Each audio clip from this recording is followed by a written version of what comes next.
Boa tarde, turma.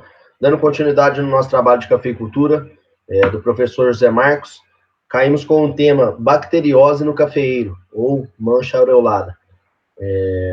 Meu grupo sou eu, Eduardo Arena, o Christian Marras, o Gabriel Andrade e o Luiz Felipe Alves.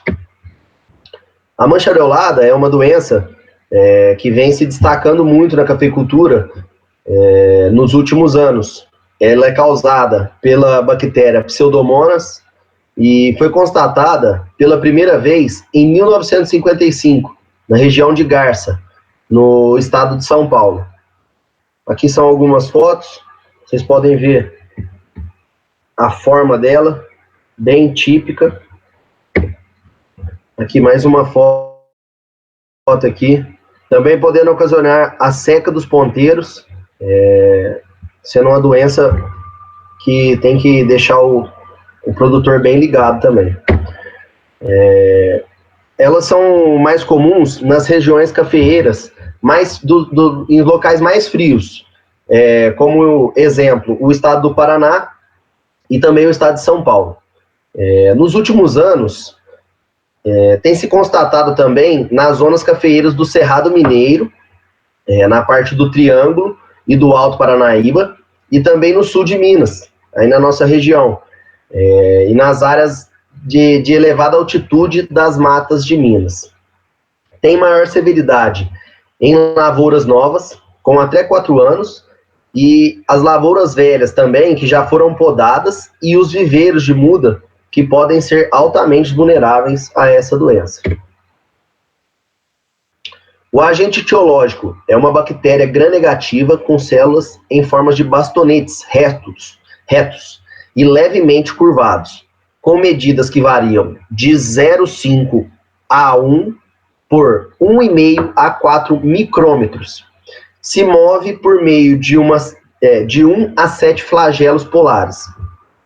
Ela é pertencente ao filo Proteobacteria, da classe Gamma Proteobacteria, ordem Pseudomonadeae,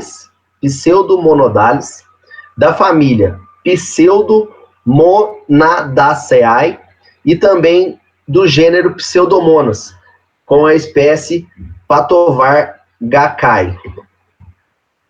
A penetração do patógeno ocorre nos tecidos da planta e é feito na presença de lâminas de água ou por ferimentos com aberturas naturais, né? Os insetos podem ser vetores para essa doença, os atritos entre folhas e ramos de planta, e também na hora de fazer algum manejo, né? Pode ocorrer a entrada da máquina, do maquinário agrícola, e ocasionando uma alta infestação dessa doença, né? E após a infestação, inicia-se a colonização dos espaços intra- e intercelulares, pois os exudados celulares são utilizados como fonte de nutrientes pela bactéria. Ao prolongar-se nos tecidos, a bactéria migra das áreas colonizadas para as áreas não colonizadas, deixando para trás um tecido necrosado, circundado por um halo amarelado, como mostrei na foto anterior, resultado da liberação de toxinas pela bactéria. Kimati 2005. Os fatores que influenciam o seu potencial biológico. A sua disseminação é auxiliada pela eventualidade de chuvas, principalmente por chuvas de granizo, que além do molhamento foliar, provocam ferimentos que servem de entrada para essa bactéria. O fator ambiental que relaciona a mancha aureolada é a temperatura amena, e em caso de viveiro, a duração do molhamento foliar também pode ser um fator altamente vulnerável para essa doença. O controle químico é complicado, entendeu? Mas ele é, muitas das vezes, por ser caro, né? Então, acaba sendo um pouco ruim ao produtor, né? Então, ele acaba querendo não fazer por conta do gasto e tudo mais. Mas o manejo de qualquer bactéria é, muitas das vezes, difícil.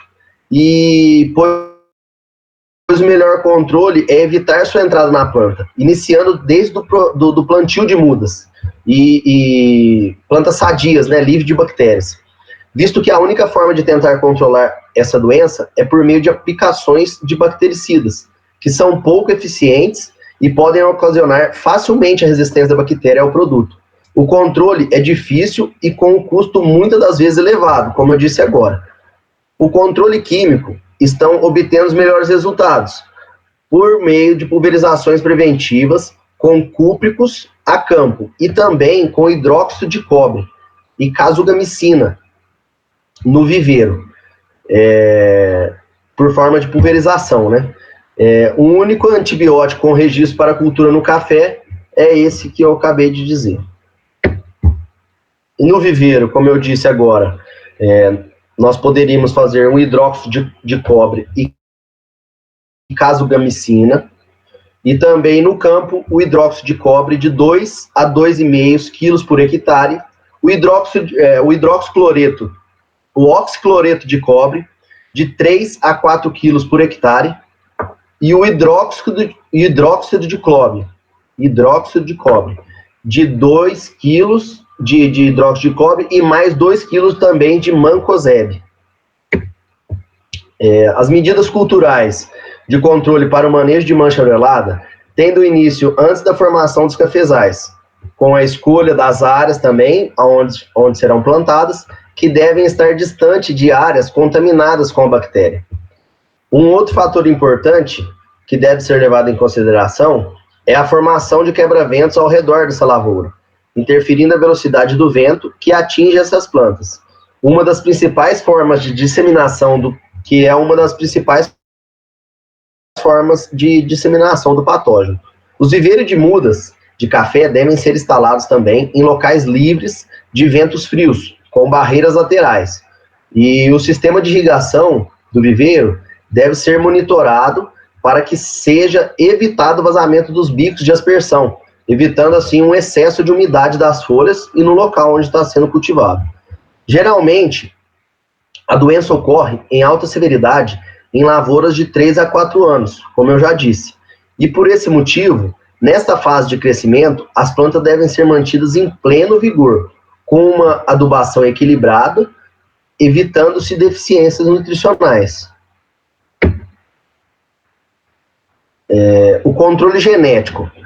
O controle genético para as doenças bacterianas ou com a utilização de cultivares resistentes, que é uma medida melhor para o produtor, assim, vamos dizer, né, com um custo-benefício, e também as plantas resistentes apresentam menores níveis de infestação, proporcionando as vantagens de menor agressão ao meio ambiente, pela diminuição do uso de produtos fitossanitários e também reduzindo os custos na produção, né? Além disso, os produtores ficam menos expostos aos produtos químicos e os consumidores têm acesso a produtos de melhor qualidade, né? A hora que a gente for beber um café, a gente gosta de saber que o produto foi bem tratado, né? O controle alternativo nada mais é que os cafés orgânicos, né? E o controle da mancha aurelada nos cafés orgânicos são na utilização de medidas preventivas, como a escolha do local de plantio ou instalações do viveiro, que devem ser protegidas do vento, sendo a adoção de quebra-ventos uma medida muito importante para combater essa doença. A aquisição de mudas livres de patógeno, oriundas de viveiro registrado e a manutenção das plantas em equilíbrio são medidas muito importantes para se preservar a sanidade dessa lavoura. Para o controle da doença, recomenda-se a poda de mudas ao terceiro par de folha, seguido de pulverização com uma cauda bordaleza, ou a cauda viçosa, de 1 a 1,5%, dados da Embrapa 2004, como estabelecido pela certificadora e retirada dos restos vegetais, a fim de também diminuir o inóculo para não afetar a lavoura, né? Bom, turma, essas são as nossas referências. E tem mais uma? Bom, era isso que eu queria passar. Nós agradecemos muito aí. E é isso aí. Valeu, muito obrigado.